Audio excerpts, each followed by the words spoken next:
trophies came in, you were quite happy to touch the trophy. James Chester sat where you were, was happy to sit there but didn't want to touch it. You've had it moved. It's fair to suggest that you're a little superstitious. There's all sorts of superstitious that comes into it and nonsense, but no, I didn't want to see it. Let's hope we'll see it in a couple of weeks' time. We've got to get there first, and we've got a big game ahead, and it's a semi-final. You know, it's I know because it's Wembley and everybody's excited here because it is Wembley, and played at Wembley, and we haven't been there for so long. But we've got a big, huge game, and we've got to overcome Sheffield United first before we get any chance of winning the thing. I know you've got a lot of experience in FA Cup semi-finals and finals, and players have said you're trying to relay some of that onto them. There's also a lot of talk about should the semi-final be played at Wembley. I think I'm right in saying your first semi-final actually was there against Oldham, wasn't it? Is that right? I think I played one at Main Road, I think that was the first one. I think the second one was there. I think they were both against Oldham though, if I go back, but I'm going back 20 odd years now.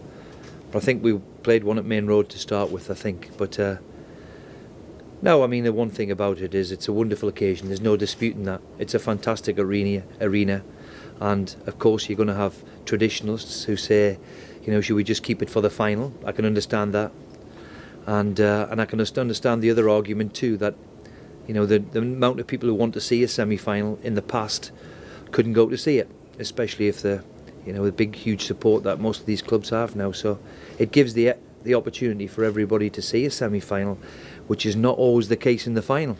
The final is always a difficult one because of the, you know, I think we've got 32,000 for the semi-final. I think that would be probably 21,000, 22,000 for the actual final itself because of all the tickets where they're spread out elsewhere.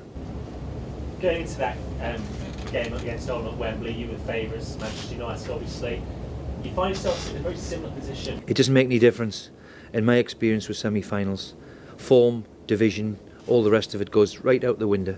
It's who handles the occasion, and of course in any cup competition you need that little bit of luck, the bounce of the ball. I've been saying that now since the competition started, so I'm not going to change now. The semi-final, Sheffield United have done fantastically well to get there, and they've knocked out Premier League clubs along the way. They've had a great run to it. New managers galvanised them. They've sold out within 24 hours. It's going to be a special occasion for them, and of course, you know, the semi-final can do all sorts of unpredictable things. It's how you handle the occasion. We hope that we handle the occasion and we go on to win the game, but I'm sure Sheffield United think exactly the same. They're seen in great form, aren't they? I think they made 8 changes last night. And still beat Rotherham and ended their 16 game unbeaten run. As I said to you, I don't think form, it's a one-off. I don't think form comes into it. It's who performs on the day, and usually you need that little bit of luck. That semi-final you're talking about against Oldham, I think we rescued it in the last minute, and the one before that we were odds-on favourite to beat Oldham, and we drew 3-3, and if we're being honest, we're lucky to get away with that. We beat them handsomely in the replay, but you know, so I'm not one for favourites and underdogs, and it's a game where you've got to handle the occasion, play the game, and handle the big occasion. Do you have some difficult selection decisions to make going into this game? I think any manager will tell you when you actually sit in the chair, the most difficult thing of all is that you have to disappoint people. And I can only pick 11 from 25. And if you've got anything about you at all as a player, then you're going to be hugely disappointed if you're not in that 11, and that rightly so. And that doesn't change. And of course, the magnitude of game, the big games, the big occasions, everybody wants to play. Of course, I've got to make a couple of decisions on the 2 strikers because obviously Jelavic and Long are both cup tied, so they are the big decisions that I have to make, and let's hope I pick the right one. Just finally, I know you'll say the focus should be squarely on this cup semi-final, and rightly so this weekend, but yeah, obviously the owners published the result of the poll on Monday night. We're expecting a decision from the FA this afternoon. Do you want to just put to bed? Well, we've been dealing with it for the last 8 months. I think you've seen the outcome of polls and all the rest of it. All I can say is, like I've said from the outset, there's nothing we or I can influence. I think I've made my comments clear often. So the decision will be made this afternoon from the FA, so I believe, and I'm sure then and it'll roll on even further after that, I would have thought. You don't think that'll be the end of it? If I was a betting man, no. But I'm not allowed to bet anymore, am I? There you go. Steve, on that subject though, the fact that you're doing so well in the FA Cup, that's the way to put Hull City on the map though, isn't it? To be successful, to win things like Look, and I can understand both sides of the argument. The club might have been down, they wouldn't have been here and played in a semi-final 3 years ago without the owner, and he honestly thinks the name change is going to benefit the club. With that, we all have to respect him. I can understand history and traditionalists and all the rest of it.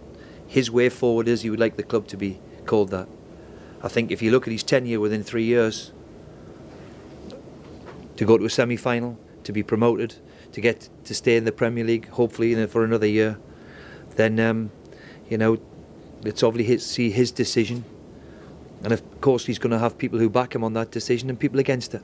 And in this country in particular, we are huge traditionalists. Let's be fair, I'd never thought the FA Cup would call me the Budweiser FA Cup. Things change, so we have to go with change. All of us have to accept change, and that's always been my philosophy on anything in football. Do you think as well, I mean, we were talking about your huge game this weekend, but it's on a weekend with there's still big Premier League games being played. Does that take something away from this occasion? I know it won't for your whole team fans. Well, I think all of us, I've been fortunate enough to know, and I've just seen the room now with the FA Cup. The FA Cup for me is great to see. A club like ours, Wigan, Sheffield United, of course the mighty Arsenal are still there. It's a great for the FA Cup, and that's been the beauty of it over the years. And it's a shame that we haven't, that it's not as what it used to be, let's say. But again, things have changed, and things move on. So there's Premier League, there's Premier League games on. It's a big semi-final for us, a big occasion. I don't think I've seen so many press people in a room like this before, so it must be a big occasion, a big game to look forward to. So where can the club go now? Where do you think you can take it? Back to Wembley. You're in semi-finals? Back to Wembley would be nice if we can. We can only concentrate on seeing if we can do a job properly and see if we can get to a final. If we can get to a final and certainly remain in the Premier League, then for a club of our stature and where we are at this particular moment, that would be a terrific end to the season. Steve, you said you wanted to get 10 Premier League wins, ideally before the semi-final. Tick. Yeah, and I stick with it. You'd be very, very unlucky to go down with 10 Premier League wins. However, it has been one of them hugely strange seasons. We've had the top and the bottom. I can't remember the Barclays Premier League being like this for a long, long time. When you analyse the bottom, the top, it's incredible. Usually there's one or two adrift, and usually there's one or two fighting for the champion, for the title. So it's been one of them fascinating seasons, a terrific season to be involved in, and of course with the result of Fulham last week, in particular, you know, there's a big game at the bottom end of the division this weekend. So still all to play for. So what does it do for you though going into this game? This could be a monumental season for this football club. But having reached that little benchmark that you thought you needed, what does it do for you? Well, I've always said the Cup has given us a huge lift. Just when we needed a result, we got one in the FA Cup, and it kicked everybody on again. You know, we had a bit of a bad run, and in January in particular we found difficult. Got a good Cup win, give everybody a lift again. So just at the right time, the FA Cup has worked fantastically for us. And I hope that it can give us the end of season boost. Certainly, what I've just witnessed in training today, you know, it's you had to put the reins on them, you know, so, you know, we've had to stop them from challenging each other, and towards the end of the week that'll only intensify because they realise there's a big occasion coming up, and if we can finish off by staying in the Premier League and getting to an FA Cup final, it will be a terrific achievement from everybody concerned at the club. And you've had a squad that you've used fully this season. You had to, obviously. Other managers haven't necessarily managed their squads successfully in the Cup. You have. Yeah. You've overcome some really difficult ties. Yeah, we've had some. What do you say to these players now? We've got you this far, and say thanks very much. We'll take it from here. I mean, what do you say? Listen, there's nothing more difficult than that, because the one thing that we used the FA Cup for, I remember my first game we played in at Middlesbrough away, I made 9 changes. But I'm bringing in all the guys who effectively got me promoted. all the lads who got me promoted last year, your McShanes, your Boyds, your Quinns, all of them people played at Middlesbrough, so I had no problem in fielding the so-called weaker team because they had just got me promoted to play against another championship team, and we were very comfortable. Arguably as best we've played all year was that tie up at Middlesbrough. So the big disappointment and the hardest part of the job, what I find the hardest part of the job anyway, is picking your team and knowing that you're disappointing players who've done fantastically well for you. But I think they all understand, to be successful, they've all played their part. And that's the only thing I can reiterate to them. They've all played their part, whether it's in the Premier League, whether it's in the FA Cup. Some would say they haven't had as many chances as the others, but on the whole, they've all played a part, and that's what you need a big squad for. Just finally, have you got any issues that are out, take the thing out of your hands, you know, injuries, etc.? No, I think everybody, touch wood, before the weekend, that everybody who you expect to be fit will be fit. McGregor obviously is out, Brady's out, McShane's out, Dudgeon's out. Apart from that, and the two lads who are cup tied, I've got a decent squad to pick from. Steve, this is the furthest you've been in the FA Cup as a manager. What will it mean to you as you walk out of Wembley this season? Well, I've been fortunate to have been there as a player. When you look back on your career, certainly highlights of the FA Cup, and particularly for me, '94 being captain and being 4-0 up, was very, very pleasing. I think it's the big occasion that you come into the game for. Big occasion, big games, and certainly there's no bigger game than an FA Cup semi-final. The rewards are fantastic. However, to enjoy a semi-final, the one thing you have to do is win. Otherwise it can be a horrible place to be in. Wembley's great if you win, and let's hope we can do that.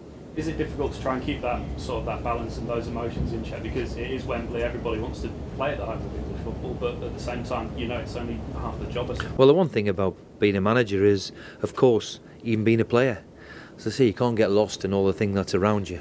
You know, we're having a press conference now on a Tuesday or whatever it is before a game on a Sunday for a start, so we can try and get that out the road. All you're trying to do is concentrate and clear your mind, clear your head, and look forward to.